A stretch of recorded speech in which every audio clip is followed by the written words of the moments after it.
tanto en Perú como en Bolivia. Para nosotros es un agrado poder contar con la presencia de ustedes en estas conferencias que se dan a iniciativa del Hospital María Auxiliadora.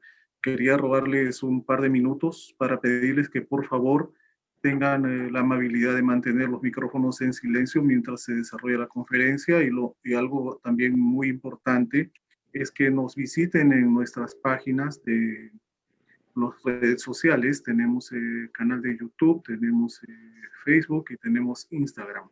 ¿Por qué razón les pido esto? Porque tenemos una serie de cursos que estamos por realizar. Ahora el día 28 tenemos el curso de PDA en bebés prematuros, que es un curso hecho por la asociación que tenemos con Kerala en la parte de Asia. Para finales de este mes, del 30 de noviembre al 4 de diciembre, tenemos una Semana Internacional de Investigación de Surfactantes. Esto es un evento a nivel europeo, es uno de los más grandes que se ha hecho en los últimos 10 o 15 años. Nosotros estamos auspiciando becas, por eso es importante que si usted desea participar en este evento, pueda registrarse a través de nuestra Facebook, ¿sí? Igualmente, el día 2 de diciembre tenemos una conferencia que está dictada por el doctor Máximo Bento. Él tocará el tema de neumonía asociada a la ventilación mecánica de la UCI neonatal el día 4, 11 y 18 de diciembre. Tenemos también el curso corto de electroencefalografía de amplitud integrada neonatal e hipotermia. Y bueno, el 15 cerramos con broche de oro con una nueva presentación del doctor Héctor Romero, que esta noche es quien va a dirigir a ustedes la charla, que es la cafeína, una revisión prospectiva. Entonces, con esto, pues quería participarles, obviamente, invitarlos nuevamente a que nos acompañen en todos estos eventos. Para nuestra compañía es bastante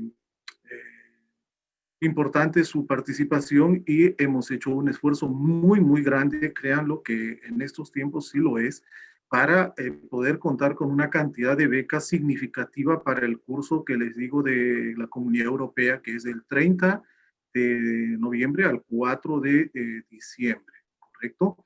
¿Dónde se pueden inscribir? Pues nuevamente lo repito, visiten nuestra página de Facebook. Por favor, visiten nuestra página de Facebook y allí van a poder encontrar la manera de registrarse y participar por una de las becas que tenemos. ¿Listo? Esto lo sabrán ustedes, recibirán un correo con los códigos el día 28 de noviembre, correcto. Muchas gracias, una feliz noche. Disculpe, doctora Sonia, disculpe, doctor Héctor, por favor. Buenas noches. Gracias, José, por las invitaciones que has realizado. Yo creo que eso va a seguir contribuyendo a mejorar la salud neonatal en el Perú, ¿no? En este caso. Para iniciar, recordando siempre, estamos en la Semana Internacional, diremos, del Prematuro, cuyo lema para nosotros en el Perú es: nacieron demasiados pronto, cuidemos su futuro. ¿No? Yo creo que son palabras bastante interesantes y justamente esta charla va dirigida a ello también, a cuidar el futuro en estos problemas que tienen nuestros prematuros, ¿no? Que son principalmente los que vamos a ver ahora, que son los problemas respiratorios. Sin más que decir, presento al doctor Héctor Romero, ya ampliamente conocido por todos nosotros, un gran maestro para nosotros acá en el Perú. Ya, doctor Romero, usted se ha ganado muchos hinchas, ¿no? Yo creo que más que la selección peruana ahora, ¿no? Y agradecemos que esté constantemente con nosotros, ayudándonos en el quehacer diario. Sin más que hacer, doctor Romero, está usted para empezar, pero antes quisiera darles algunas reglas.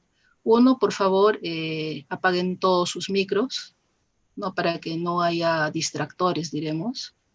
Y lo otro, cualquier pregunta que deseen hacer, por favor, a través del chat, para realizarle las preguntas al final de la presentación al doctor Romero. Doctor Romero, el Zoom es suyo. Gracias.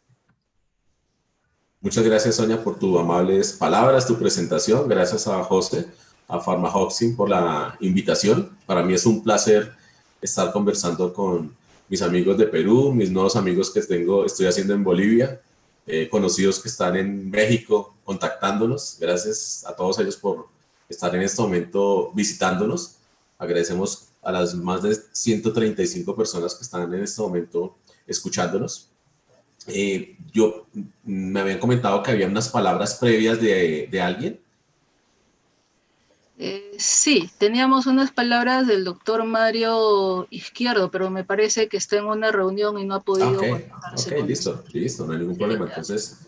Entonces, de nuevo, bienvenidos, muchas gracias. ¿Qué queremos hablar en la noche de hoy, en esta horita que vamos a estar? Vamos a hablar de cómo abordar un trastorno respiratorio del recién nacido prematuro. ¿Qué hacer con un recién nacido prematuro que presenta dificultad respiratoria? Y vamos a dividirlo por fases. La primera fase de los 20 minutos de adaptación, después la segunda fase hasta las 2 horas, que es lo temprano, y después la tercera fase de 2 horas en adelante. ¿En qué nos basamos para hablar al respecto? Pues nos basamos en las guías internacionales. Entonces, esas son las guías internacionales de manejo de membrana alina. Está la más reciente, que es el consenso europeo. Muy pegadito está el consenso del Reino Unido y el consenso de Inglaterra en la parte de arriba. En 2018 salió la publicación de los peruanos de Guía Práctica Clínica para el Diagnóstico y Tratamiento de la Enfermedad por Membrana Alina. Eso es lo más reciente que hay en este momento. Y de ahí para abajo, pues tenemos guías por debajo del 2013-2011. Están los canadienses, están los mexicanos, están los chilenos, están los ecuatorianos, vuelve a estar los mexicanos y vuelve a estar la guía colombiana. Entonces, esas son las guías que están hasta el momento. ¿Qué dicen esas guías? Pues me tomé la labor de leerlas y sacarles un resumen y hacer unos flujogramas para que quede mucho más práctico cómo interpretar y abordar la dificultad respiratoria. La primera pregunta, ¿qué es membrana alina? Para todos es muy fácil cuando unos rayos X tiene membrana alina, pero hay sitios donde no hay rayos X. En Colombia hay sitios donde no podemos tener rayos X, no tenemos la infraestructura ni el dinero suficiente para tenerlo.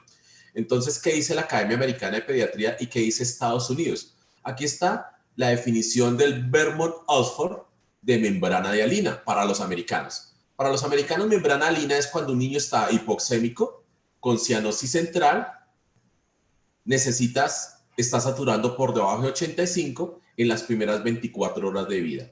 Y se acompaña de unos rayos X compatibles con membrana alina en las primeras 24 horas de vida. Para ellos es muy fácil porque toman unos rayos X y listo, hacen el diagnóstico. Pero para otros países no tenemos rayos X. Entonces, por ejemplo, hay dos guías, que es la guía colombiana y la guía peruana, que establecieron las siguientes pautas. El panel de expertos recomienda, ambas, colombiana y peruana, basarse en los antecedentes perinatales, como es la prematuridad, el uso de corticoide, el peso bajo del niño, sumado a un cuadro clínico y a la evolución de la dificultad respiratoria para establecer el diagnóstico de membrana alina. Imagínense, aquí no están hablando de rayos X. Significa que yo en un país como nosotros podemos ver cómo evoluciona el niño y de acuerdo a cómo evoluciona, determinar si tiene una membrana alina. Claro, tengo unos rayos X, perfecto, me copio como los americanos y tomo unos rayos X y confirmo. No tengo rayos X, oiga, pues podría hacerlo a través de la evolución clínica y de los antecedentes. Ahora mire otro punto que tenemos. Se recomienda no retrasar o no atrasar el inicio de tratamiento, que es el surfactante, en espera de la confirmación diagnóstica con rayos X y con gases. Todos sabemos que podemos confirmar unos rayos X con gases y confirmar una membrana alina con rayos X. Pero, ¿será que podemos confirmar una membrana alina con gases? ¿Sí? Entonces, existe la relación arterioalveolar, o conocido como el índice de Fick. ¿En qué consiste? Es la relación que hay entre la presión arterial de oxígeno y la presión alveolar de oxígeno. Y es muy fácil. ¿Cómo encuentro la presión arterial de oxígeno? Unos gases arteriales.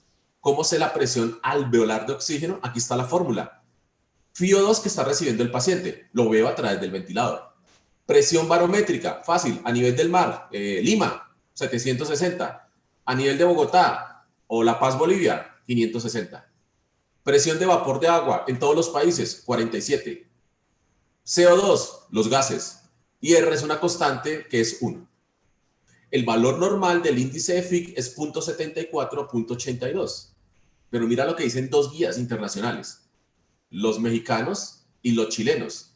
Un índice de Fick por debajo de 0.22 o por debajo de 0.25 es un cálculo obligatorio para la administración de surfactante. Entonces, yo puedo diagnosticar por clínica y evolución, por rayos X o por gases a través del índice de Fick. Ahora, quiero mostrarles esta placa, esta estadística. Esto es de Latinoamérica. Si nace un niño en Latinoamérica, estadísticamente, ¿qué probabilidad tiene que tenga membrana alina de acuerdo al peso o a la edad gestacional? Si se dan cuenta, este es el promedio 50. Significa que un niño por debajo de 32 semanas tiene una probabilidad en Latinoamérica del 70% de tener membrana alina. Y si el niño es por debajo de 28 semanas, del 80%. Ahora, ¿cuál sería el peso? Un niño por debajo de 1200 más o menos, sobre todo por debajo de 1000, mire, la probabilidad de membrana alina es del 90%. Estoy hablando en Sudamérica. Si a ti te nace un niño, tiene menos de 1000 gramos y hace dificultad respiratoria, ¿qué es lo que tiene por probabilidad? Pues una membrana alina. Basándose en esas probabilidades es que se hicieron las guías a nivel nacional e internacional. Empecemos. Este es el flujograma de reanimación y de adaptación que tiene la mayoría de guías. Entonces, el niño nace, ¿qué se le hace en los primeros 15 minutos? Muy bien. Si es un niño entre 25 semanas, recuerde que no reanimamos por debajo de 23, y entre 23 y 25 es una zona gris, y por encima de 25, teóricamente, tenemos que reanimar. ¿Qué pasa un niño entre 25 y 34 semanas? Tiene un alto riesgo de hacer membrana alina. ¿Qué hay que hacer? Nace y le hacemos la adaptación, de acuerdo a las guías de reanimación del 2020. Recuerde que este mes salió ya las guías de reanimación del 2020.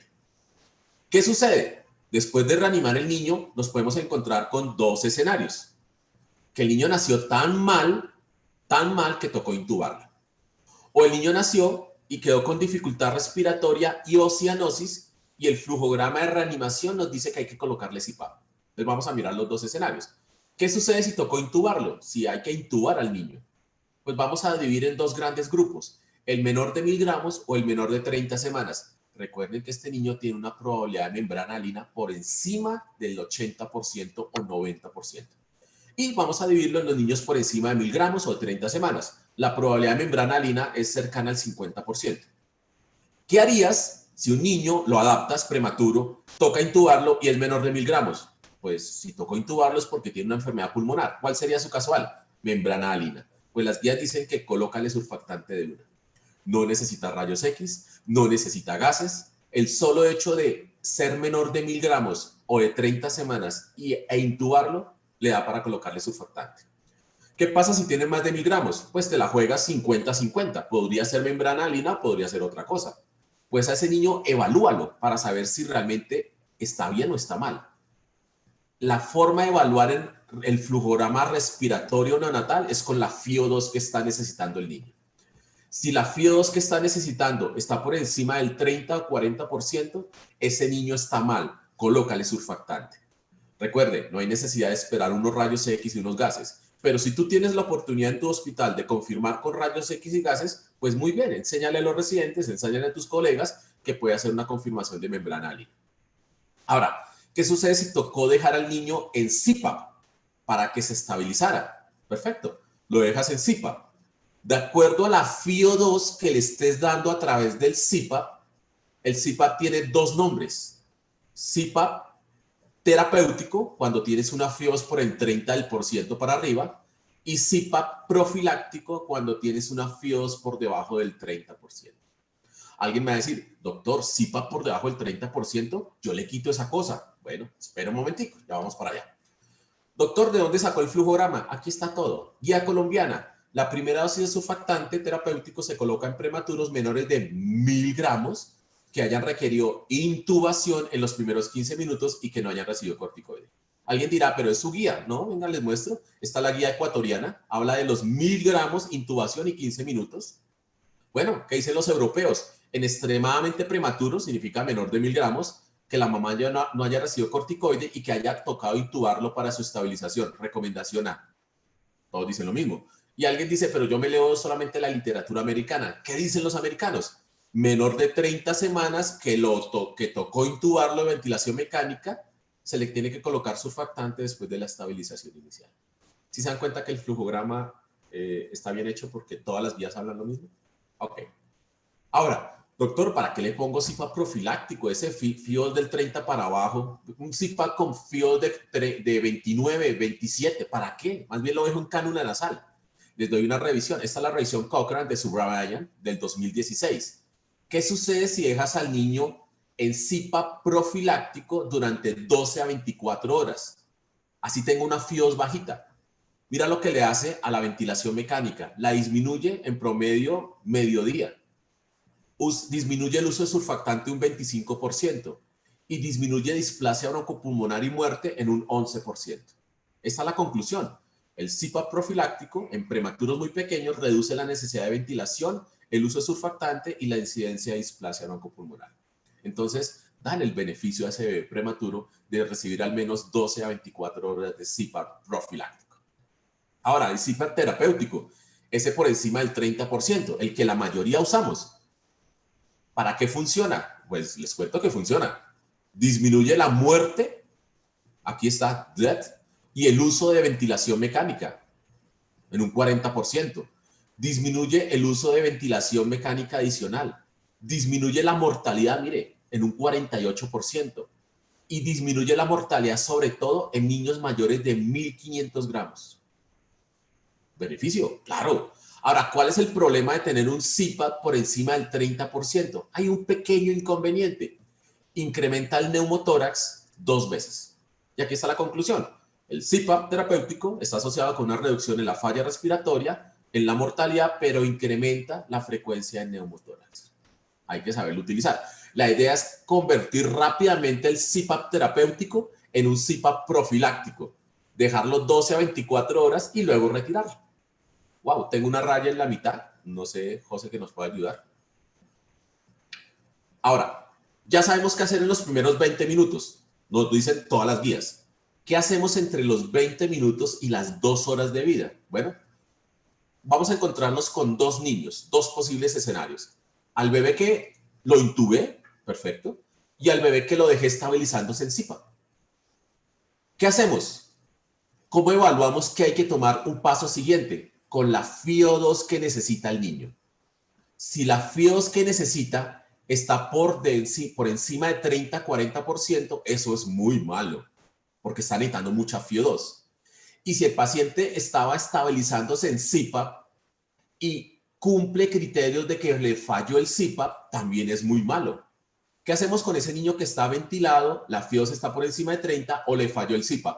Malas noticias. Ese niño que volver, si no estaba intubado y estaba en CPAP, lo tengo que intubar. Y si ya estaba intubado, lo dejo intubado y le coloco la dosis de surfactante que le tocaría, solo si no la coloqué anteriormente. Y coloco el surfactante por la técnica que tú quieras. Puedes colocar la técnica estándar, que es coloca surfactante y esperas a ver cuándo se mejora, ¿sí? Y entregas turno y miras a ver qué pasa. O tienes la técnica de colocar, intubar, surfactante y extubar, insure. O tienes la técnica mínimamente invasiva o menos invasiva, MIS o LISA. Cualquier técnica que tú quieras. Recuerde que allá hay guías que fomentan la utilización de alguna de esas. Y cuando has intubado al niño, por favor, recuerda que hay un medicamento que ayuda a facilitar la extubación del niño en un futuro. Es la cafeína. Porque nuestro plan cuando intubamos un niño es tratar de extubarlo lo más pronto posible para disminuir todas las morbilidades. Este es el escenario feo. El niño que tocó intubarlo. Ahora, o que está mal en la intubación, estaba mal intubado y estaba mal. Ahora, ¿qué pasa si el niño está intubado o está en CPAP y está necesitando una FIOS por debajo del 30%? Esas son buenas noticias. El niño va bien.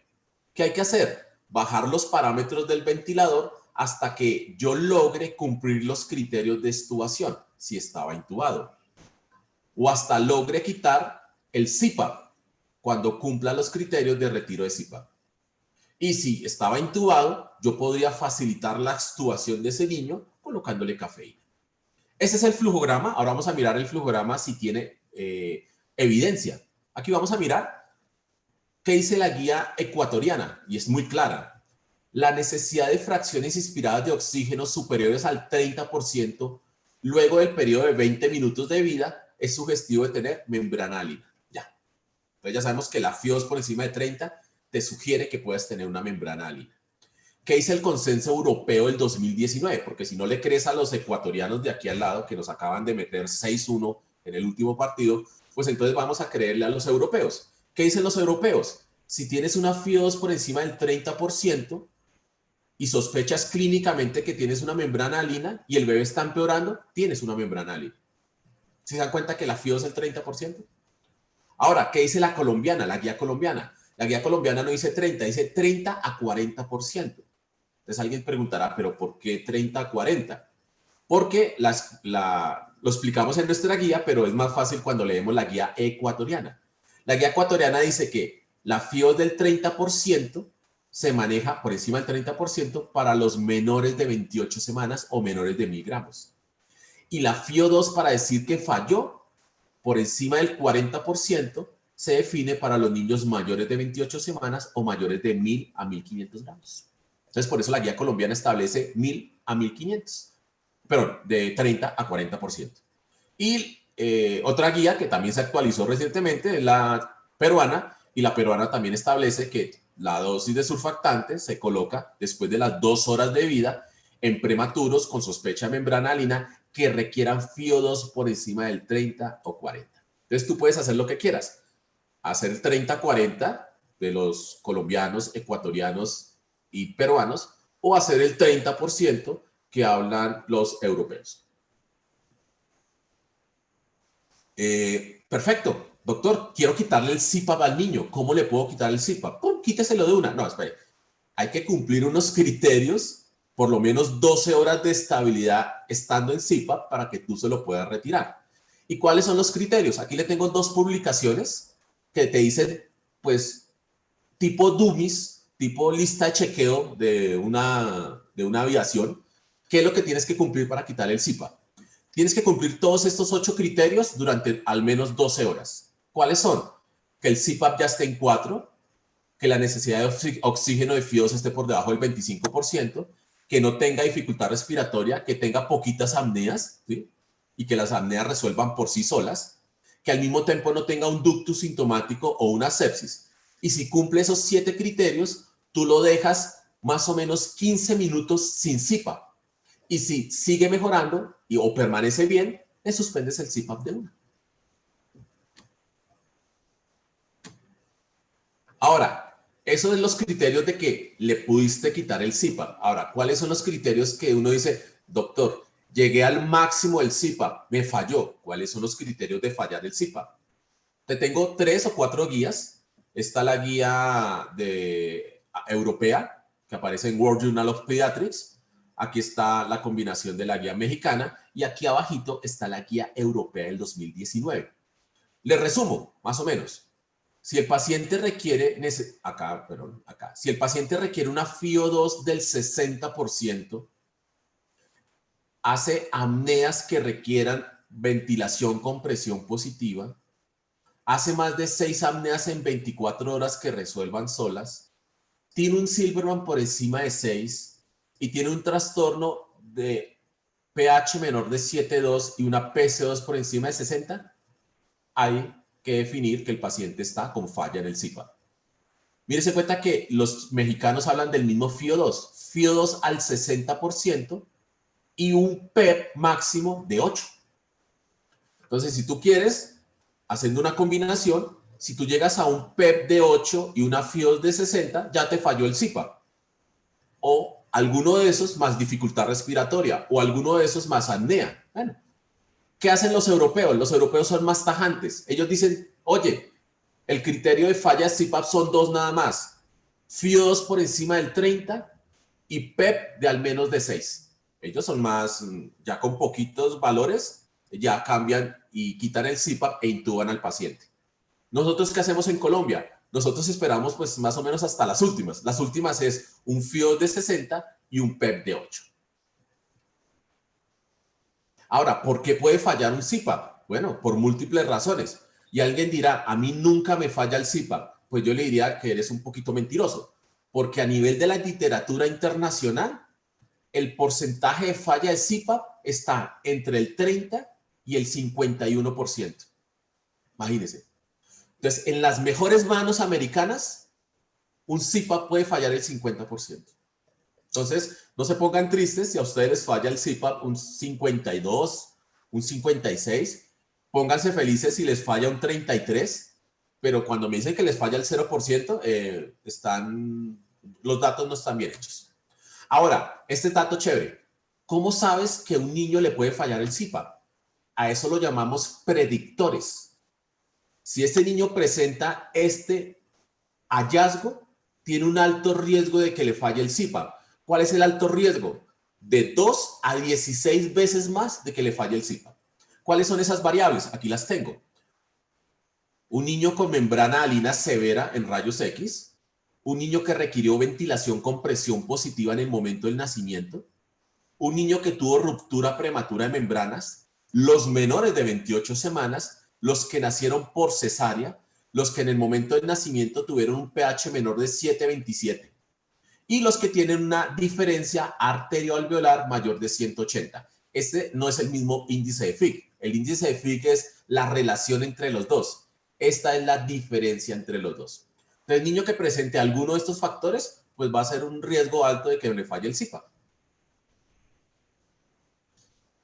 Ahora les voy a enseñar el tercer escenario. ¿Qué hago después de las 2 horas de vida con un niño prematuro que tiene dificultad respiratoria? Muy fácil. A ese niño le colocaste surfactante a través de alguna de las técnicas que tú quieras. Puede ser la técnica Ensure, puede ser la técnica MIS o la ISA, que son muy parecidas. Si tú le colocaste surfactante, lo que quieres mirar es extubarlo lo más pronto posible. Entonces tenemos que tener cuáles son los criterios de extubación. Los criterios de extubación están divididos entre clínicos, radiológicos, gasométricos y ventilatorios. ¡Listo! Vas a extubar al niño. No pudiste extubar al niño. ¿Qué sucede si no puedes extubar al niño porque no cumple los criterios? Recuerda, hay un medicamento que facilita la extubación. Es la cafeína. Y luego evalúas cuánta FIO2 tiene el niño. Recuerden que la FIO2, 30 para abajo, bien. 30 para arriba, mal. Si la FIO2 está por debajo de 30, espera. Lo que pasa es que el niño necesita un poquito más de tiempo. No hay ningún problema. Síguele bajando los parámetros y en algún momento cumplirá los criterios de extubación. Además que tiene cafeína. Segundo, ¿qué pasa si la FIO2 está por encima del 30%? Mal. Y el paciente está ventilado. Mal. Si la FIO2 está por encima del 30 y la presión media en el ventilador está por encima de 7, hay que colocarle surfactante en ese momento. Ahora vamos al extremo bonito. El escenario, el ideal para nosotros. Lograste extubar al niño porque cumplió los criterios de extubación. Excelente. Si lo vas a extubar, deberías extubarlo a a un dispositivo que le siguiera dando presión positiva al alveolo. Por eso no extubamos a los prematuros a cánula de bajo flujo. Y menos a HUD. Eso ya desapareció. Entonces, ¿a qué podríamos extubarlo? ¿Qué le está dando presión positiva? Una familia grande que se llama la ventilación no invasiva. Y sabemos que si el bebé es menor de 1000 o 1250 gramos, su ideal para extubar es a ventilación nasal no invasiva. Pero si el bebé tiene más de 1250 gramos, su opción de extubación es o la ventilación nasal invasiva o el CPAP o hasta cánula nasal de alto flujo. Vamos a mirar a quién le toca cada uno de esos dispositivos. Empecemos. ¿Hacemos el Ensure? Sí, no, intubamos, surfactante y extubamos. ¿Qué dice la guía europea del 2019? Hay que extubar al paciente a CPAP o a ventilación nasal no invasiva con recomendación B. Significa que el Ensure tiene recomendación B. ¿Qué dicen los americanos? El Ensure tiene fuerte recomendación a favor, hay que hacerlo. ¿Qué dicen los colombianos? Recomendación fuerte con calidad de la evidencia alta. Wow, todos están de acuerdo hasta el momento. ¿Qué dicen los chilenos? Recomendación A, hay que hacerlo. ¿Qué dicen los peruanos? Use la estrategia Ensure en niños por encima de 750 gramos a 1000 gramos y edad de 26 a 28 semanas, que respiren espontáneamente y que requieran FIO2 por debajo del 45%. Eso dice la guía peruana. Ahora la siguiente pregunta, porque alguien me dirá, doctor, yo intubé al niño, le coloqué surfactante y lo quiero extubar, pero quiero tener los beneficios de Ensure. ¿Cuánto tiempo me demoro en la extubación? ¿Tiene que ser tan rápida como lo hacen los europeos o los americanos? Bueno, imagínate que para que siga llamándose Ensure, tú te puedes demorar 1 hora, lo dicen los canadienses, lo dicen los mexicanos, te puedes demorar 1 hora para extubar al niño y sigues teniendo los beneficios de Ensure. Ahora, doctor, no, yo no hago Ensure, yo hago LISA. ¿Qué evidencia tiene la LISA? Bueno, la guía para el 2019 dice que LISA es una alternativa al Ensure para niños que respiran espontáneamente. Entonces se abren dos brazos, los que les gusta la técnica Ensure y los que les gusta la técnica LISA. Ensure es intube con el tubo que le toca. Entonces, si es un niño de 1 a 2 kilos, le toca un tubo 3. Si es un niño menor de 1 kilo, un tubo 2,5, así como le toca.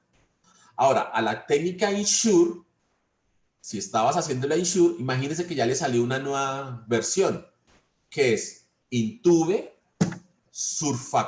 intube, reclute, coloque surfactante y extube. Imagínate, intubas, reclutas al paciente, lo colocas el surfactante y extubas. InRexure. Ahora, ¿qué pasa con LISA? Pues LISA es una técnica mínimamente invasiva. ¿En qué consiste? No vamos a intubar al niño. Lo que se hace es una laringoscopia, se ven las cuerdas bucales y a través de las cuerdas bucales yo paso un dispositivo delgado por el cual coloco el surfactante. Apenas paso el surfactante, retiro el dispositivo delgado y el paciente durante el procedimiento está recibiendo los PROC nasal, ya sea en ventilación nasal o en CPAP. Entonces, dependiendo del dispositivo delgado por donde pases el surfactante, puede ser un angiocat, ¿sí? Puede ser 16 Gauss o 5 French, pues la técnica tiene un nombre diferente, Hobart, Karolinska, o si lo que haces es pasar el surfactante a través de una sonda Nelaton, pues la técnica se llama Take Care, y si la sonda Nelaton la avanzas a través de una pinza de McGill, el método se llama Colon o Sunsure. Entonces, el método, de acuerdo a cómo se haga, tiene un nombre diferente y habitualmente lo asume el hospital donde se hace. Ahora, ¿qué hay de nuevo para que vayan mañana a chicanear, a alardearse de sus compañeros? Pues imagínate que lo último es la técnica Calmes. Calmes es pasar surfactante a través de una máscara laringia, cuya máscara laringia tiene un orificio por el cual hay un catéter que va directamente a la vía aérea. Tú colocas la máscara laringia y hay un huequito con un catéter especial y por ahí pasas el surfactante. Calmes. Sí, hay muchos que ni siquiera van en Ensure, pues les cuento que hay muchos más avances en el mundo. ¿Qué evidencia tiene Ensure? Mira lo que dicen los peruanos. Dice, los expertos en Perú recomiendan el uso de técnicas mínimamente invasivas para la administración de surfactante. Mínimamente invasivas son MIS o LISA. Y cuando ustedes quieran hacer una revisión, métanse a estos dos artículos, Korean Journal of Pediatrics del 2017 y este Pediatric Research del 2016, donde explican cada una de las técnicas que se utiliza, con qué dosis de surfactante o qué surfactante y qué premedicación algunos utilizan, algunos no usan premedicación. Entonces alguien me dice, doctor, ¿y LISA tendrá evidencia? ¿Sí? Bueno, les tengo muy buenas noticias. Este es un metaanálisis de mayo del 2020. Este es un metaanálisis de julio del 2020. Y este es otro metaanálisis un poquito más reciente. Los 3 metaanálisis de LISA, ¿qué dicen?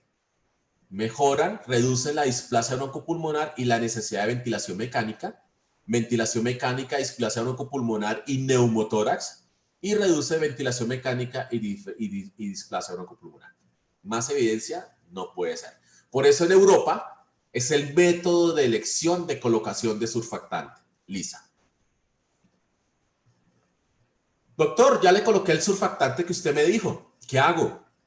Pues mirar a ver si se le puede colocar o no necesita la segunda dosis, ¿sí? Entonces, ¿qué se hace? Este es el flujograma.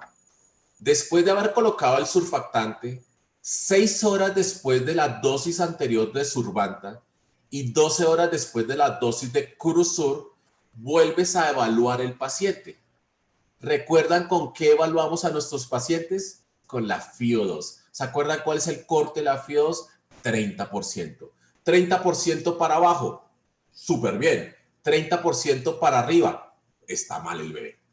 Empecemos. ¿Qué pasa si le colocaste surfactante y a las 6 o 12 horas la FiO2 está por debajo del 30%? Oye, mira si el paciente cumpla criterios de extubación y extúbalo. No lo he podido extubar, colócale cafeína que le ayuda a la extubación. Ahora, ¿qué sucede si el paciente está intubado? ¿Sí? Le colocaste surfactante y la FiO2 a las 6 o 12 horas está por encima del 30% y la presión media de la vía aérea está por encima de 7. Mal. Colócale la segunda dosis de surfactante. ¿Qué sucede si lo hiciste la técnica LISA o MIS o INSURE y lo dejaste en ventilación nasal no invasiva o CPAP y le falló el CPAP? Pues tienes que intubarlo y colocarle la segunda dosis de surfactante. Ya les dije cuáles son los criterios de fallar el CPAP. 60% de FiO2 con 8 de PEP para algunos de nosotros, o para los europeos, PEP de 6 para arriba y FiO2 por encima de 30. Si colocaste la segunda dosis de surfactante, vuelves a mirar 6 a 12 horas después, a ver si necesita la tercera dosis de surfactante, aunque es excepcional utilizar una tercera dosis de surfactante. Y si el paciente dura más de 7 días intubado, pues mira a ver si de pronto se favorece de colocarle dexametasona para poderlo extubar. Este es el flujograma. ¿De dónde sale la evidencia? Vamos a mirar. Aquí dice, cuando repito la dosis de surfactante, los mexicanos la repiten con FiO2 por encima de 30 y presión media por encima de 7. Bien. ¿Qué dicen los chilenos? FiO2 por encima de 30 y presión media por encima de 7. Bien. ¿Qué dicen los colombianos? FiO2 por encima de 30 y presión media de la vía aérea por encima de 7. Igual. ¿Qué dicen los canadienses? FiO2 por encima de 30. Se les olvidó la presión media de la vía aérea. ¿Qué dicen los peruanos? FiO2 por encima de 30 y presión media por encima de 7. Y mira los peruanos. No se requieren rayos X ni gases arteriales para definir la aplicación ni de la primera ni de la segunda dosis de surfactante. Claro, tienes rayos X y gases, pues utilízalos, pero si no los tienes, no te amarres esperando un milagro.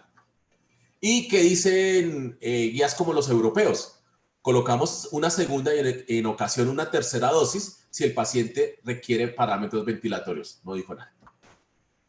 ¿A quién le colocamos una tercera dosis de surfactante?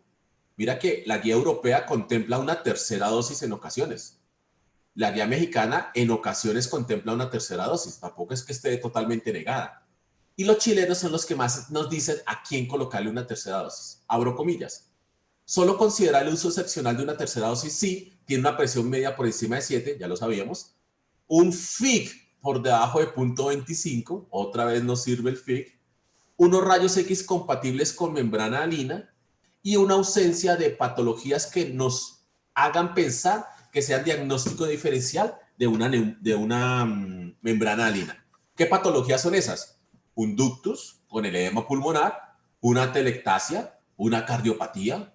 Si yo descarté eso, tengo una placa que muestra vidrio esmerilado, tengo un FIC por debajo de 0.25 y tengo una presión media por encima de 7 y una FiO2 por encima de 30, pues oye, tienes que colocar la tercera dosis de surfactante.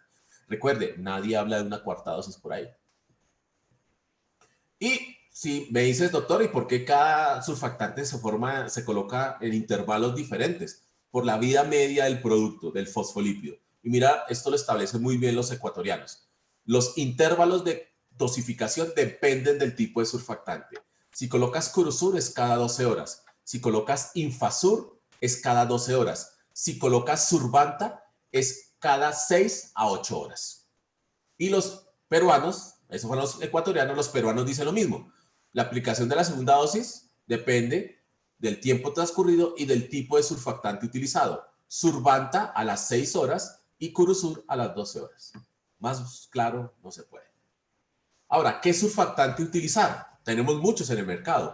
Aquí está el consenso europeo. Dice que utilices Curusur a dosis de 200 miligramos, porque es mejor que el mismo Curusur a 100 miligramos o que Survanta a 100 miligramos.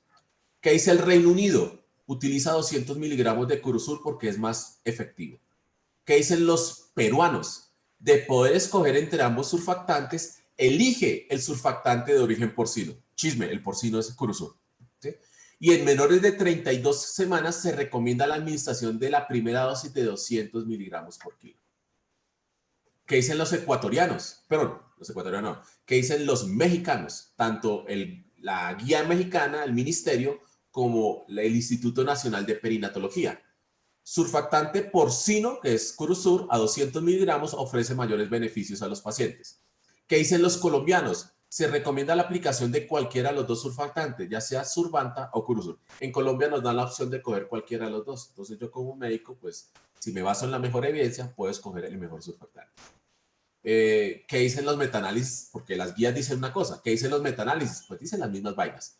El metaanálisis de Pediatrics del 2011 dice que existe una significante reducción en muerte y en redosificación utilizando altas dosis de Curusur comparado con Survanta. Ya desde el 2011 sabíamos que Curusur es mejor que Survanta. Después llega el metaanálisis del 2015 de Cochrane, que dice, abro comillas, aquí está, y la abro en español.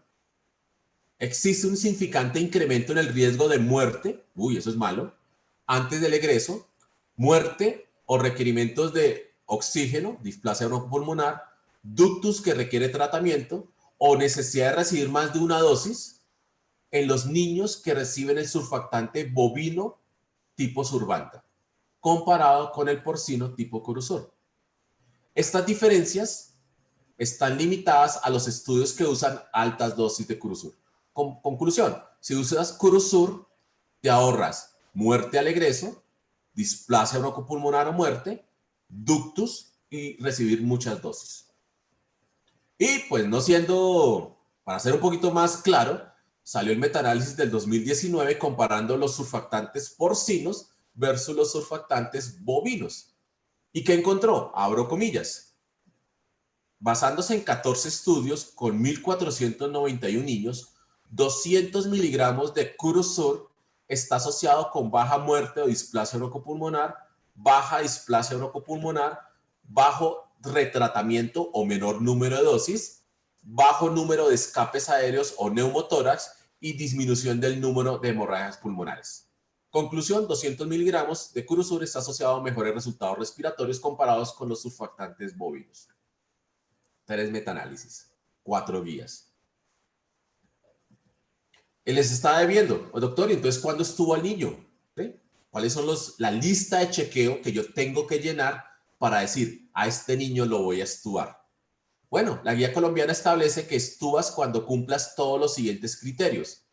El primero es clínico, que es estabilidad clínica y evidencia de una adecuada respiración espontánea. El segundo es radiológico, mejoría radiológica. Tercero, gasométrico, significa que los gases estén estables. ¿Qué es estar estable? PA2 por encima de 50, PCO2 por debajo de 65, con un pH por encima de 7.27. Y la última, criterios ventilatorios. Significa que cuando el paciente cumple los anteriores criterios, yo le bajo los parámetros ventilatorios a un mínimo. ¿Cuál es ese mínimo para decir te voy a estubar? Fácil. FiO2 por debajo de 40. Frecuencia respiratoria en el ventilador por debajo de 20. Presión media de la vía aérea por debajo de 6. Pico por debajo de 15 en los menores de 1 kilo, perdón, y por debajo de 18 en los mayores de 1 kilo. Cuando yo cumplo todos esos criterios, estuvo el paciente. Entonces alguien dirá, oye, son muchos criterios. Entonces llegaron los peruanos en el 2018 y dijeron, espérate, no les voy a exigir 4 criterios. Con 3 criterios basta y sobra. Entonces ya con 3 criterios tú podrías extubar en Perú. Ahora, vas a extubar. ¿A qué extúas? En algún momento extubamos a HUD. No se rían, era verdad, para la gente joven. Pues imagínense que cuando salió la revisión Cochrane, comparando HUD, HUD-BUS, versus CPAP, pues era mejor CPAP. Entonces dejamos guardados los HUD para los recién nacidos prematuros. Ya no usamos HUD en los prematuritos. Ahora, cuando comparamos CPAP versus ventilación nasal no invasiva, pues la sorpresa fue que la ventilación nasal no invasiva protege un 30% en la falla en la extubación. Imagínense que la ventilación reduce la falla en la extubación un 30% y reduce los neumotórax casi un 50%. ¿Quién lo dice? Lo dice el metaanálisis de Cochrane del 2017 y esta guía de extubación de Pediatrics and Neonatology del 2019. Si tú usas ventilación nasal no invasiva, mira, Nasal Intermittent Positive Pressure Ventilation, disminuyes ¿qué? La falla en la respiración, 29%, disminuyes la utilización de ventilación, casi un 70%, disminuye la reintubación, casi un 30%. Disminuye enfermedad pulmonar crónica o displasia broncopulmonar, casi un 40%. Y adivina qué hace con los neumotórax. Disminuye neumotórax un 50%. Por eso la ventilación nasal no invasiva ha estado en este momento casi que por encima del mismo CPAP. ¿Qué dice la guía colombiana? En menores de 1.250 gramos, utilizar la ventilación nasal no invasiva en vez de CPAP posterior a la extubación. ¿Y qué dice la guía peruana? Extubar a ventilación mecánica no invasiva en prematuros menores de 1.000 gramos o menores de 28 semanas, o en los que estén recibiendo ventilación mecánica, o en mayores de 28 semanas y mayores de 1 kilo que tengan más de 7 días de ventilación mecánica. Es un poquito más completa la guía peruana. Recuerden que es del 2018. Ahora, ¿qué sucede si yo quiero extubar así a cánula nasal de alto flujo? Aquí le tengo el metaanálisis del 2019 comparando cánula nasal de alto flujo versus CPAP posterior a la extubación. Estos son 21 estudios con más de 2.800 niños. ¿Qué encontraron? Le leo textualmente. La cánula nasal de alto flujo tiene efectos similares al CPAP. ¿Ok? La cánula nasal reduce el trauma nasal comparado con el CPAP. Claro, el CPAP tiene un Bronx que le puede dañar la naricita. Ahora, el CPAP tiene menos fallas en el tratamiento que la cánula nasal de alto flujo.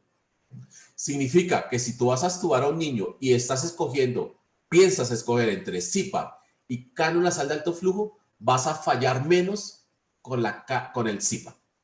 Entonces, por eso muchos ya casi que no utilizamos la cánula nasal de alto flujo. Ahora, doctor, yo quiero utilizar cánula nasal de alto flujo, sobre todo en menores de 1.000 gramos. Les tengo malas noticias. La cánula nasal de alto flujo en extremadamente prematuros, ese estudio de Taha en el 2016, encontró que había una asociación con alto riesgo de muerte, displasia broncopulmonar, incremento de morbilidades respiratorias, demora en la alimentación y estancia hospitalaria prolongada. Si se dan cuenta, los OR están por encima de 1.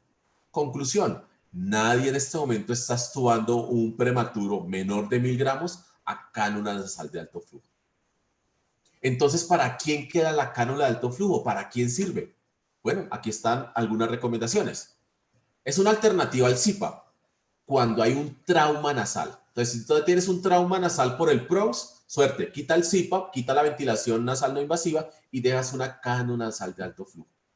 La otra, estás haciendo plan canguro y el bebé está con PRON nasal y se desatura cuando lo sacas de la incubadora y la mamá lo alza. Bueno, entonces lo que puedes hacer es mantenerlo en cánula nasal de alto flujo y cuando lo saques va a poder estar un poquito más estable porque cuando se le mueve la cánula no hay tanta pérdida de flujo en el paciente y podría estar estabilizándose. Este es el flujograma de ventilación no invasiva. Recuerden, la ventilación no invasiva es una gran familia. Dentro de esa gran familia está el CPAP. está la cánula de bajo flujo, está la cánula de alto flujo, está la ventilación nasal no invasiva, está el BiPAP, que algunos llaman el DuoPAP, y está la alta frecuencia nasal a nivel nasal. Entonces, es una gran, cuando te hablan a ti de ventilación no invasiva, es una familia grande. Y cuando quieras leer algo de ventilación no invasiva, les recomiendo esta publicación de Pediatrics and Neonatology, está gratis en Google, donde está CPAP, cuáles son los parámetros que colocas, cuándo lo destetas, cuándo consideras falla y cuáles son las indicaciones. No es un súper artículo, pero es muy práctico, ¿sí? Aquí está lo mismo para ventilación nasal no invasiva y aquí está lo mismo para cánula nasal de alto flujo. ¿Cuándo utilizamos cafeína? Bueno, ¿qué dicen los europeos? La cafeína facilita la extubación del paciente. Perfecto. ¿Qué dicen los chilenos? En menores de 30 semanas, con recomendación A, coloca la carga de cafeína. ¿Qué dicen los mexicanos? En los menores de 30 semanas facilita la extubación un 49%. Excelente. ¿Qué dicen los colombianos? En prematuros intubados de muy bajo peso, significa los menores de 1.500 gramos, en quienes se planifique la extubación, colócale cafeína para disminuir la falla de la reintubación y la incidencia de displasia broncopulmonar. ¿Qué dicen los peruanos? Se recomienda el uso de citrato de cafeína para apoyar la extubación del prematuro con membrana alina. Recomendación fuerte a favor de la intervención. Y los mismos peruanos complementan, dicen, el uso de citrato de cafeína, recuerden, citrato de cafeína, en los recién nacidos prematuros intubados de muy bajo peso o con riesgo de displasia en quienes se planifique la extubación porque disminuye la falla y la incidencia de displasia broncopulmonar. Y se recomienda la cafeína en menores de 1.500 gramos o menores de 32 semanas. Entonces, se cuenta que si hago un conjunto grande, muchas guías hablan de 1.250 para abajo, otras hablan de 1.500. No está mal, 1.500 hablan los colombianos, 1.500 hablan los peruanos. Ahora, ¿vas a utilizar cafeína? Pues aquí les advierto, si utilizas una cafeína, tiene que ser una cafeína licenciada. Licenciada es que tenga marca. Aquí hay un estudio de Scarlett Batlat, en el cual comparó una cafeína marca de dudosa procedencia versus una cafeína licenciada. ¿Y qué encontró? Con la cafeína de marca que no sabemos, se incrementa la enterocolitis. Entonces, pilas con esas cafeínas que venden por ahí, ¿sí? ¿Cuándo utilizas dexametasona? Lo dicen los mexicanos. Si tienes intubación por más de 7 días, has tenido reintubaciones o múltiples fracasos en la extubación, coloca la dexametasona 24 horas antes de intentar la siguiente extubación. ¿Bien? Los colombianos dicen lo mismo. Y recuerda, ay doctor, quiero colocarle cafeína la primera semana de vida para extubarlo. Pues colocar dexametasona. Si colocas dexametasona la primera semana de vida, incrementas 2 veces el riesgo de parálisis cerebral. No quisiéramos tener una futura demanda. ¿Qué dosis de dexametasona vamos a colocar? Coloca dosis bajas por ciclos cortos y lo colocas después de la primera semana de vida. Lo dicen todas las guías. Hasta esta publicación, que es la última publicación de los canadienses que apareció en noviembre de este año.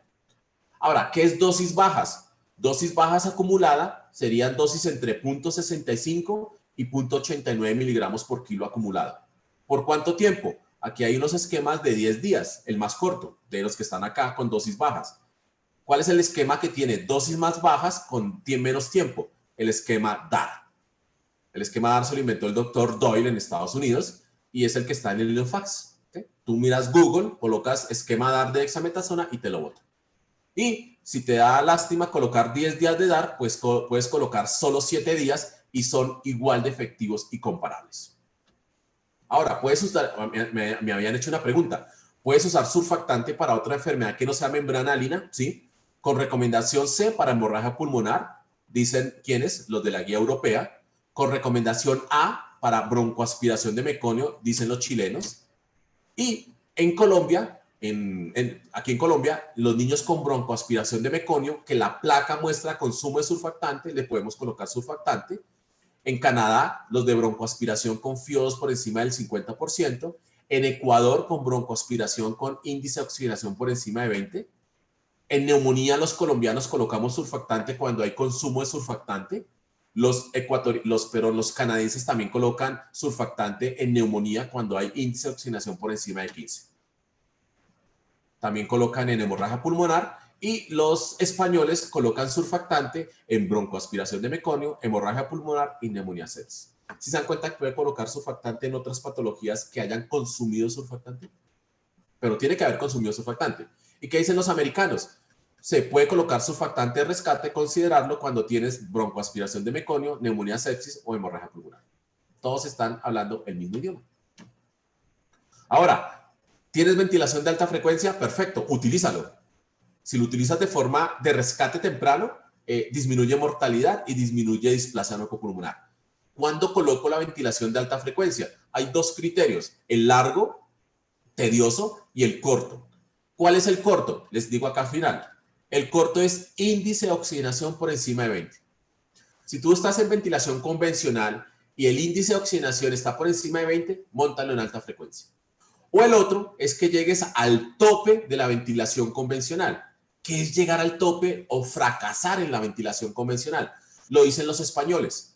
Fracaso de la ventilación mecánica convencional está definida como PA2 por debajo de 50, PC2 por encima de 55, con pH por debajo de 7.25, y en el ventilador tener frecuencia respiratoria por encima de 60, FIO2 por encima de 80 y tener picos muy altas, 18, 20, 25, 28, de acuerdo al peso del bebé, 750 a 1 gramo, a 1500 o mayor de 1500.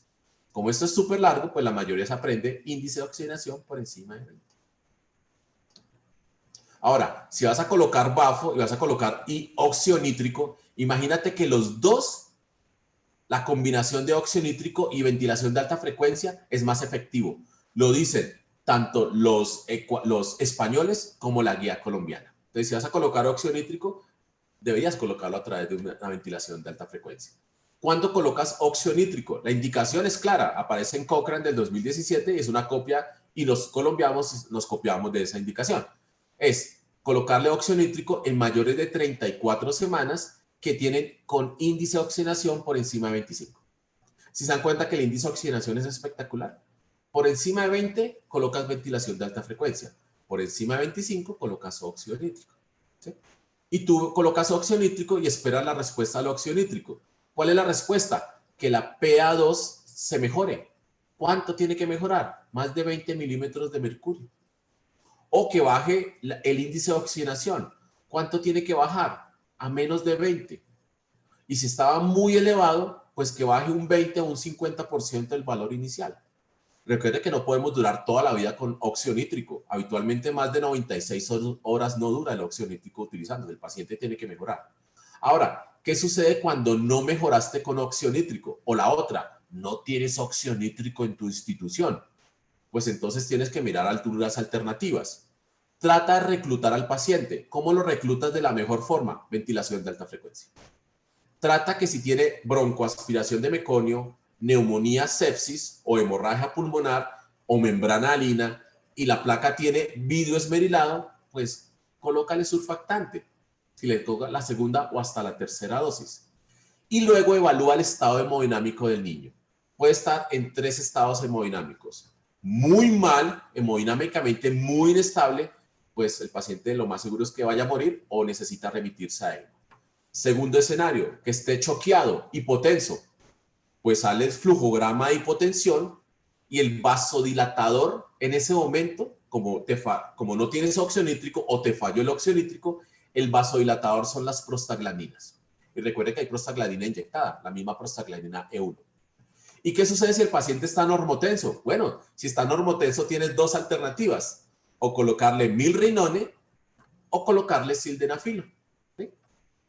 Milrinone sobre todo cuando tienes disfunción de los ventrículos. Si tienes disfunción del ventrículo izquierdo o derecho, el milrinone es la mejor opción. Y si ya definitivamente falló todo, pues el paciente definitivamente toca remitirlo a circulación extracorpórea. Bueno, perfecto. 8:55 nos ha rendido. Alguien dirá, oye, agradecemos a las 300 personas que están en este momento escuchándonos. Doctor, acabo de hacer un súper hospital, ¿sí? Y no entendí nada de su charla, pero tengo todo el dinero del mundo, ¿sí? Saqué dinero de Venezuela y de esos de esos sitios donde hay mucho dinero. Pues entonces lo que puedes hacer para diagnosticar membrana alina es comprarte un tomógrafo de impedanciometría eléctrica. Este es muy chévere porque dibuja la membrana alina. Aquí está la tomografía y donde está rojo está mostrando mucha resistencia y muy baja compliance. Significa que aquí hay mucha membrana alina en el pulmón del lado derecho y aquí hay un poquito de membrana alina en el pulmón del izquierdo. Colocamos al residente de primer año a colocarle surfactante y mira lo que encuentras. El pulmón del lado derecho mejoró y el pulmón del lado izquierdo no mejoró. Dos conclusiones: el examen sirve, me diagnostica membrana alina, y segunda, el residente le pasó todo el surfactante al pulmón del lado derecho. Este muchachito nos dice que hemos terminado. Muchas gracias. Sin antes, quiero aclarar una nueva pregunta que me habían mandado por el chat. Era: doctor, si yo quiero estabilizar a un niño cuando nace, las guías dicen que lo estabilicemos en CPAP, pero yo quiero estabilizarlo en ventilación nasal no invasiva. ¿Qué es mejor? Pues la conclusión, la respuesta la tiene Cochrane, London, en el 2016, o esta revisión sistemática con metaanálisis del 2019. Y mira lo que encontró: CPAP versus ventilación nasal. Es mejor la ventilación nasal no invasiva en reducir la falla respiratoria. Y para reducir la necesidad de reintubación, adivine quién es mejor: ventilación nasal no invasiva. Conclusión de Cochrane: la ventilación nasal no invasiva temprana parece ser superior al CPAP en disminuir la falla respiratoria y la necesidad de intubación en los prematuros. Sonia, ¿me habías hecho esta pregunta? Ahora me hiciste otra pregunta. Yo quiero estabilizar al niño en otro modo ventilatorio. ¿Qué tal si lo quiero estabilizar en cánula nasal de alto flujo? Pues te tengo el metaanálisis del 2018. Revisión sistemática con metaanálisis. Encontró, aquí leo la conclusión: la cánula nasal de alto flujo tiene altas fallas, alta frecuencia de falla comparado con el CPAP cuando se utiliza como primera línea. Conclusión: no estabilizas a un niño en cánula nasal de alto flujo. Estabiliza, como dicen las guías, en CPAP, pero quieres tener un beneficio mayor, puedes estabilizarlo en ventilación nasal no invasiva.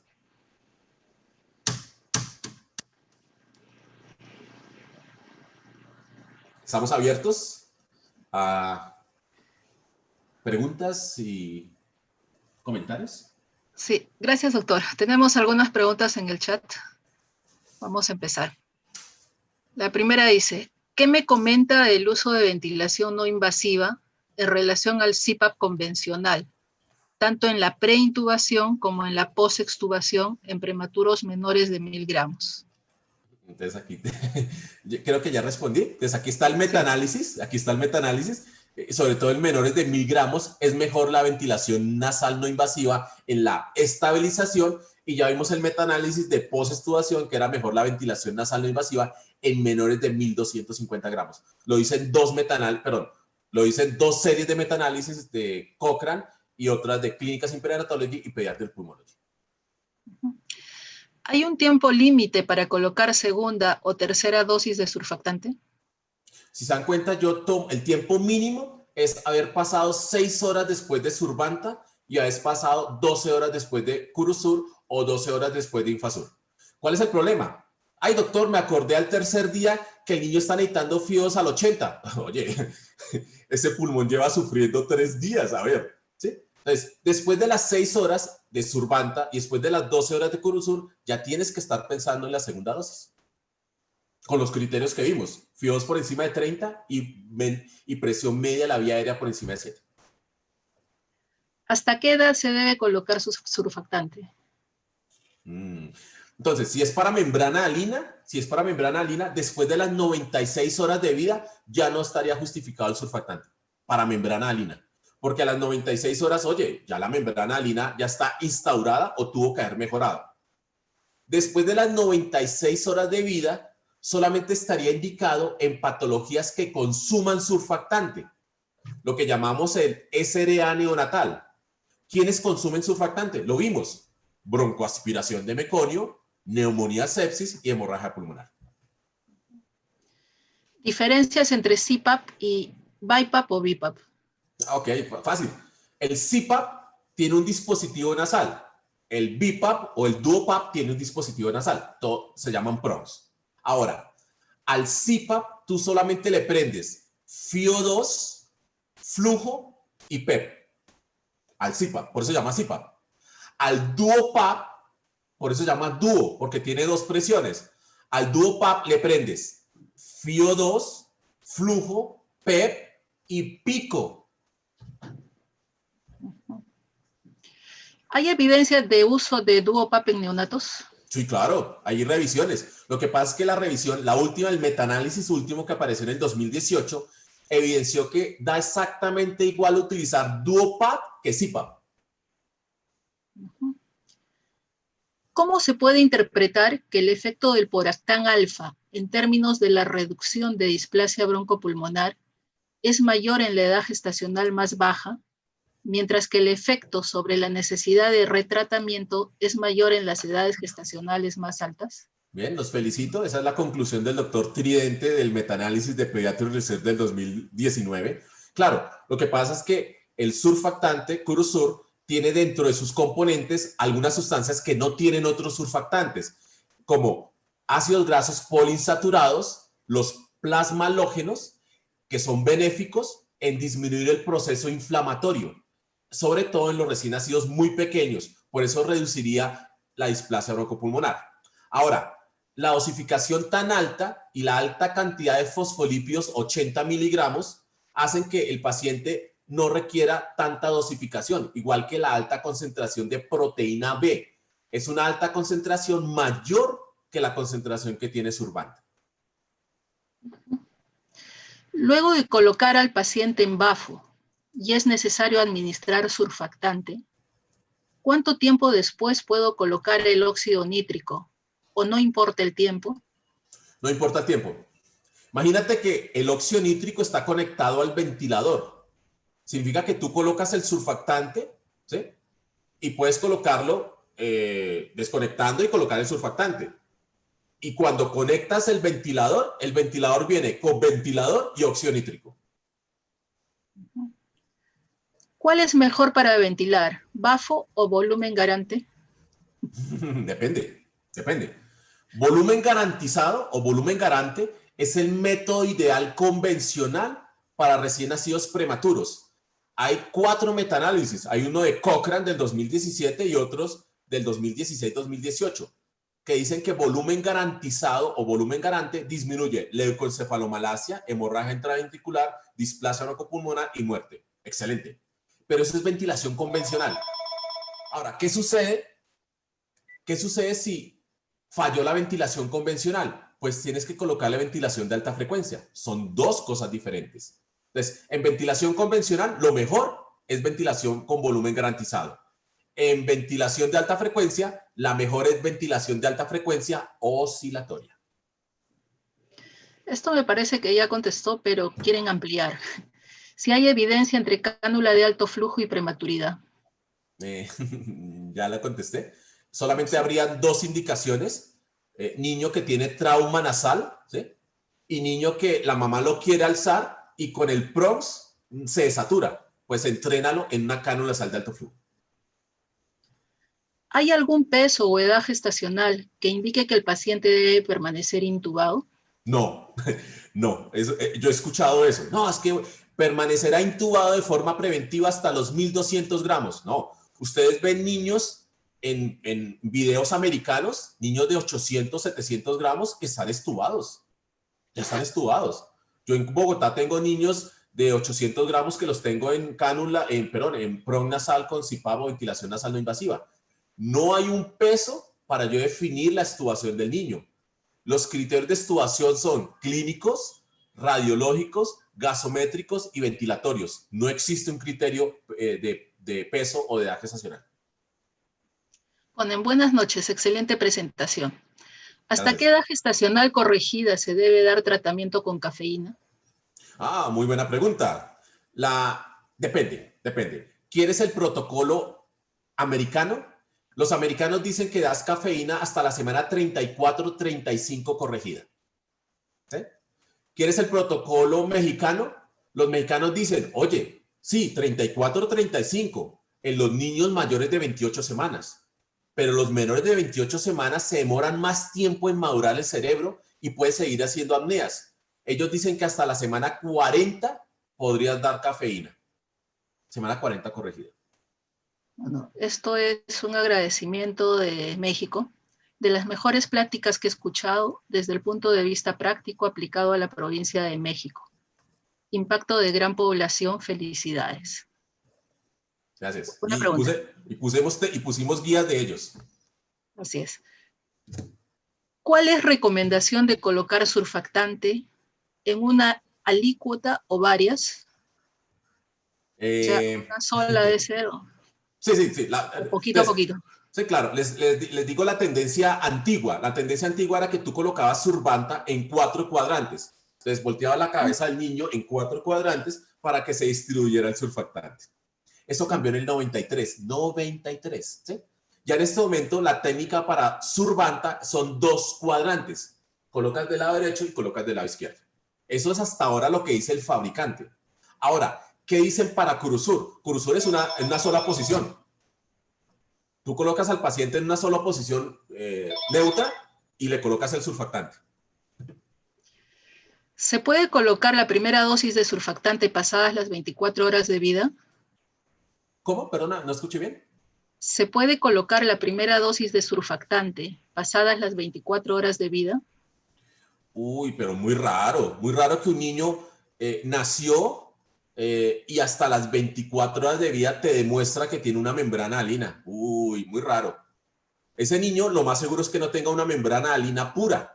Lo más seguro es que haya hecho consumo de surfactante por alguna patología. Pilas, colócale surfactante, pero tiene una enfermedad de base. ¿Está séptico o está neumónico? Alguno de los dos. Diferencia entre ventilación no invasiva y DuoPap. Ok, entonces CPAP. CPAP es FIO2, flujo y PEP. DuoPap, FIO2, flujo, PEP y PIP. Ventilación nasal no invasiva, FIO2, flujo, PEP, PIP, frecuencia respiratoria y tiempo inspiratorio. ¿Cuánto influye el calibre de los PRONs nasales en la entrega de presión en recién nacidos con CPAP? Claro, está establecido el tamaño de los PRONs de acuerdo al peso de los niños. Hay una tabla especial para eso. Entonces, el PRON no tiene que ocupar el 100% de la fosa nasal, tiene que haber un espacio pequeño de escape. Claro. Entonces, hay una tabla y con la tabla yo defino cuál es el tamaño ideal del PRONs. Para extubar al paciente, ¿cuál sería la indicación de poder pasarlo a CPAP burbuja versus CPAP ciclado?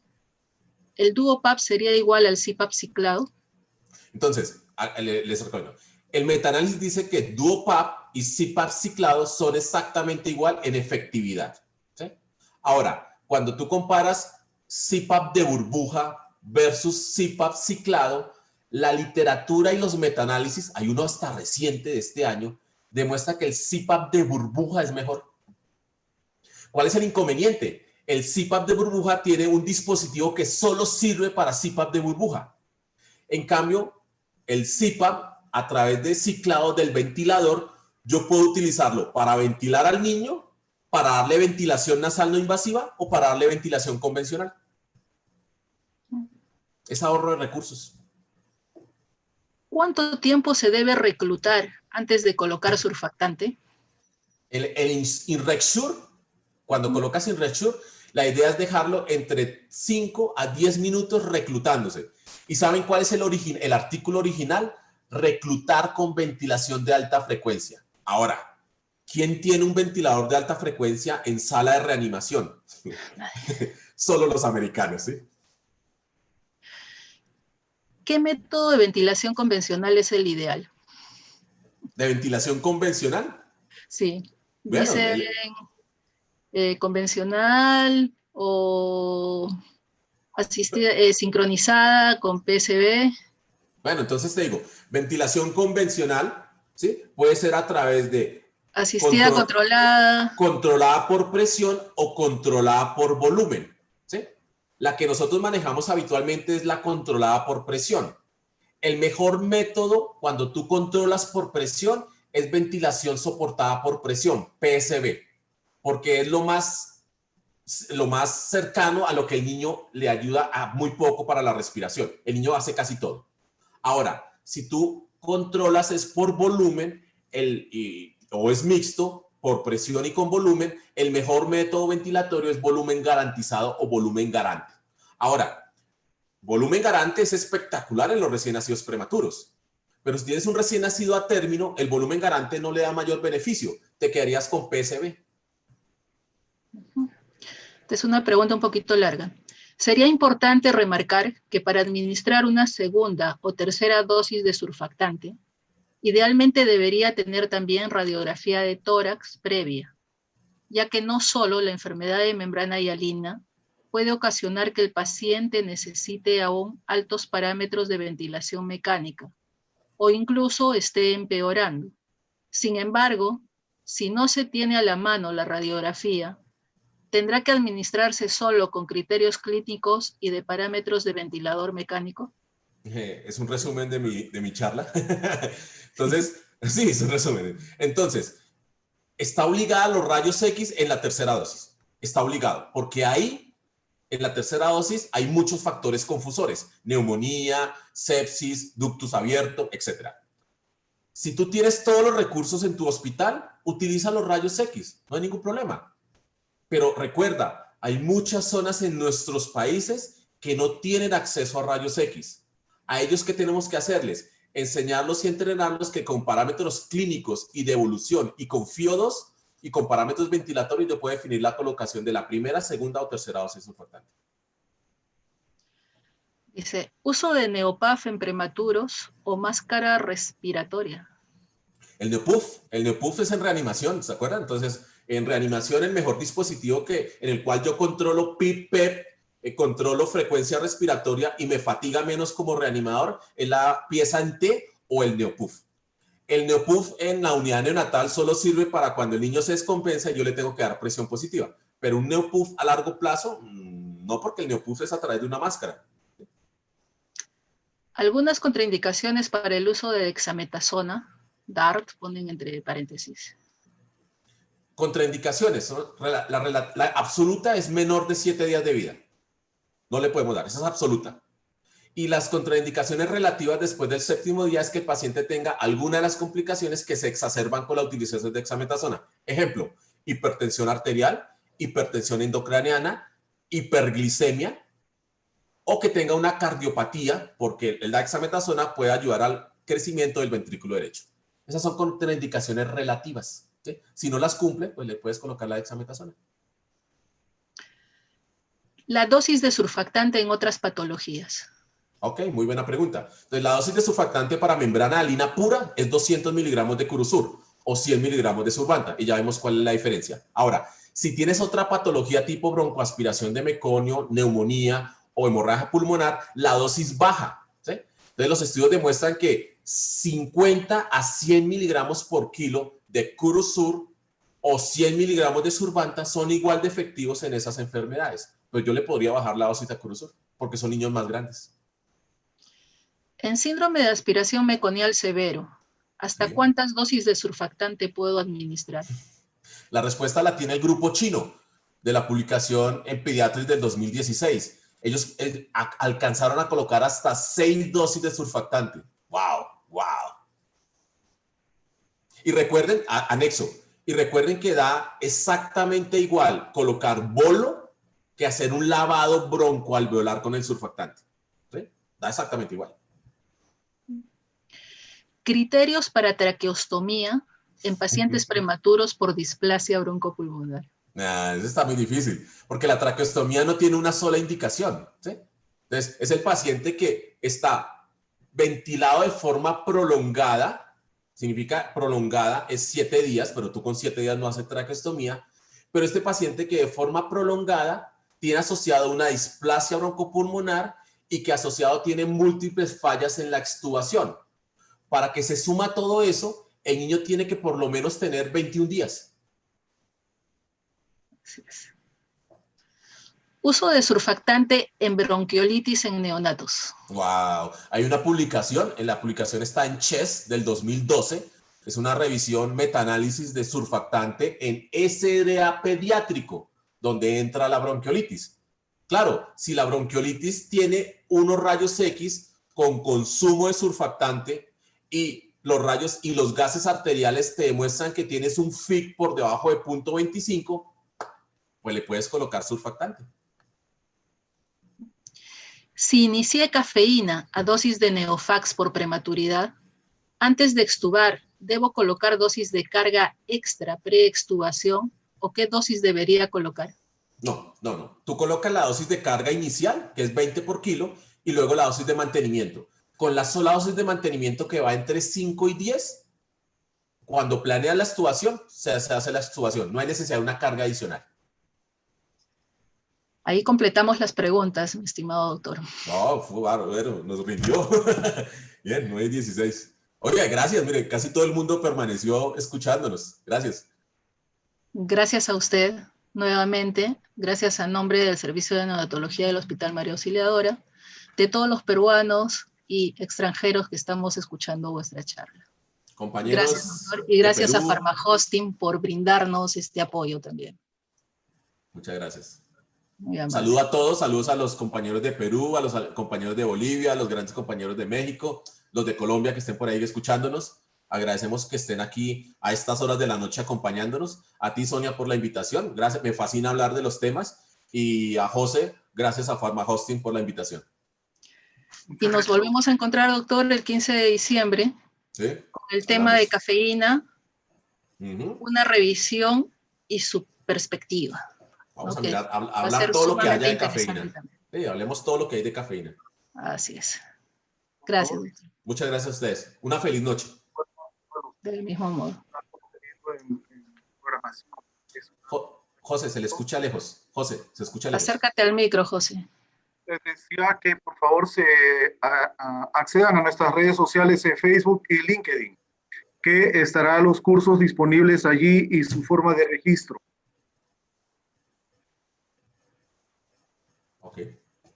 Eso, muchas gracias. Feliz noche. Gracias, doctor Héctor. Gracias, doctora Sonia. Feliz noche para todos. Gracias. Bendiciones. Chao, gracias. Gracias por todo, de verdad.